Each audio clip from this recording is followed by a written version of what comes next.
हे शुभ्या, होऊन जाऊ दे एखादी कविता प्रेयसीवर. असं जेव्हा पहिल्यांदा पाहिलं बघतच राहिलो. असं वाटलं की मी स्वप्नात हरवलो, असं वाटलं की मी स्वप्नात हरवलो. ते डोळे, त्या डोळ्यांची नजर, ते केस, त्या केसांची चमक, ते गाल, त्या गालावरची खळी.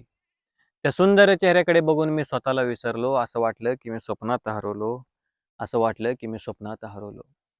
त्या मोहात मी असा रमलो की माझ्या विचारात ती राहू लागली. जणू माझ्या काटेरी आयुष्यात ती एक सुंदर कळी बनून उमगली. त्या कळीच्या सुंदरतेत मी गुंग झालो. असं वाटलं की मी स्वप्नात हरवलो, असं वाटलं की मी स्वप्नात हरवलो. माझ्या श्वासात तीच ती, माझ्या नजरेत तीच ती, माझ्या सावलीत तीच ती, जणू मी नसून माझ्यामध्ये ती. केशवाची राधा ती, विठ्ठलाची रुक्मिणी ती, उगवत्या सूर्याच्या मनमोहक दृश्याला लाजवेल अशी ती. त्या दृश्यामध्ये मी गुंग झालो. असं वाटलं की मी स्वप्नात हरवलो, असं वाटलं की मी स्वप्नात हरवलो.